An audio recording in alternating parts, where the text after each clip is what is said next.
Yo, what's going on? It's your boy Kid Ink and you watching Montreality.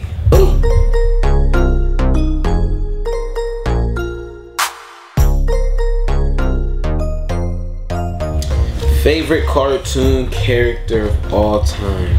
That's a good one, man.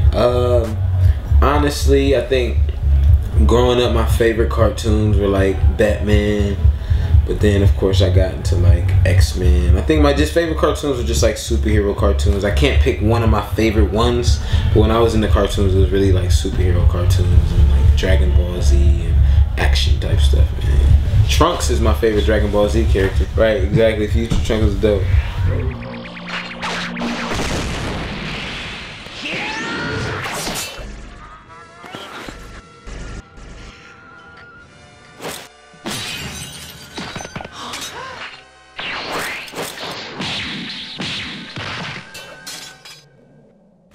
Favorite video game coming up?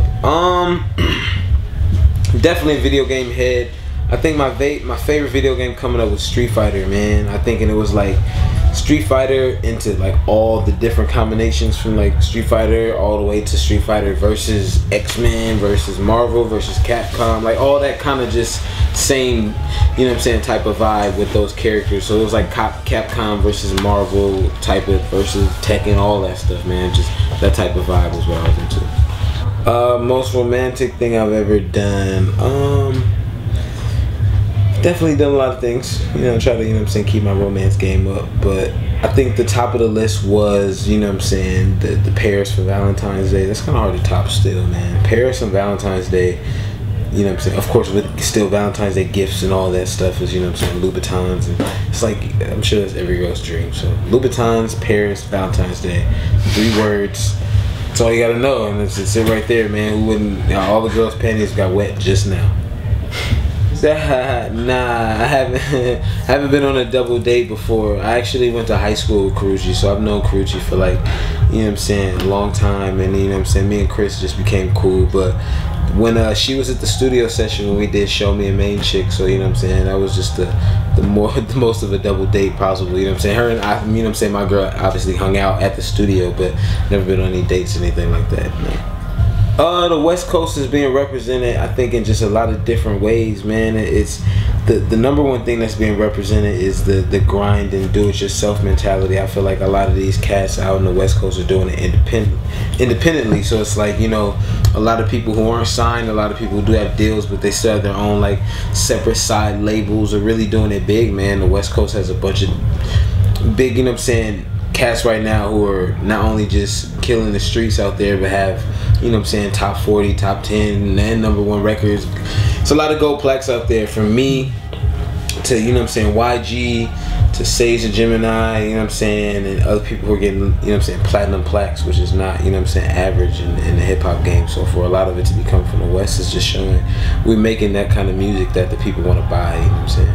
Oh man, definitely, man. I feel like with all just the heavy hitters, I'm not afraid to get in the studio and really make a #1 record with a lot of these people, man. I get the vibes. I come from a production background of, you know what I'm saying, just wanting to make hit records sometimes, and I want to get with those people who are those guys and really, you know what I'm saying, show and prove how, you know what I'm saying, those features matter. It's funny, man. I thought about Eminem earlier today. I saw something where like Marshall Mathers LP was like 200,000 from 5 million records sold, which is just crazy to me because he has so many albums, and when he released his last album, it was just like all the old albums came back up and you started remembering just the whole catalog. And you know what I'm saying, I think Eminem is crazy dope, you know what I'm saying. I think he's definitely I wouldn't say he was the same Eminem as he was when he first started, but people, you know what I'm saying, change as the times go on. But I definitely couldn't say that I don't miss the old like Slim Shady Eminem. Like that was the real vibe. The high Eminem was kind of, you know what I'm saying, a little bit more fun.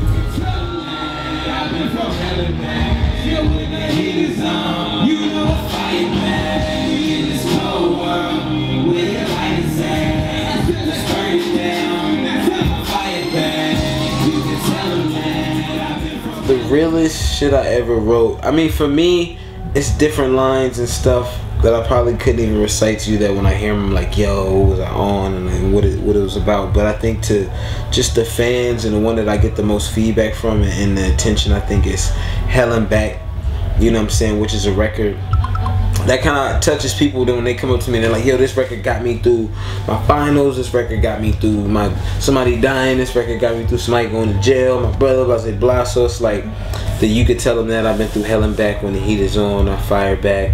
In this cold world, where's your lighter at? You know what I'm saying? Let's burn it down, fire back. It was more so like just that's the hook for the overall, and it just gives, you know what I'm saying, that mode of just, you know what I'm saying, grinding from the bottom and getting through the struggles, man. Yes, man, I was a junior lifeguard when I was a kid, because the junior lifeguards got to go swimming for free. So I took the whole test and everything, so you know what I'm saying, I could go swimming for free every day during the summer. So I was a junior lifeguard. I know how to swim in all the different, you know what I'm saying, ways, you know what I'm saying, breaststroke and butterfly and all that good stuff, man. And I could save you in the ocean, maybe.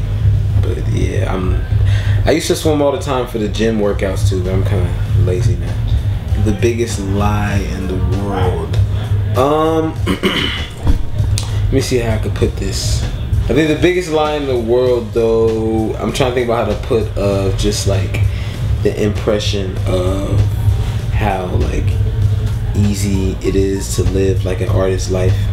You know, because like I have people who are always like, oh man, you're so lucky, you're on tour, you get to go all around the world, da, da, da, da. And I'm just like, yeah, but I'm tired. And they be like, but nah, I wouldn't be that tired if I was. And I'm like, nah.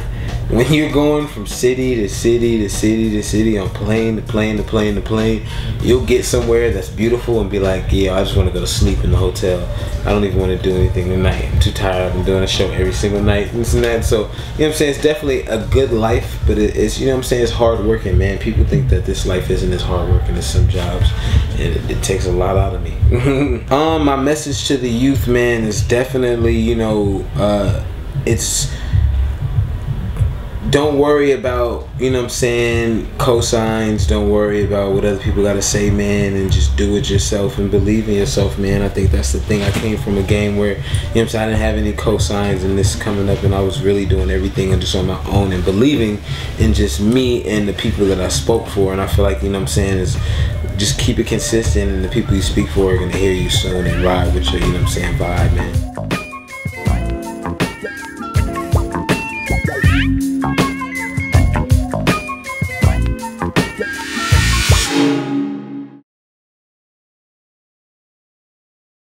Bunch of like black ops security guards with masks on. They all had ski masks and AKs. All came to the DJ table and they're all pointing at us, and I'm just standing and everyone's yelling and rushing, and I don't know what's going on.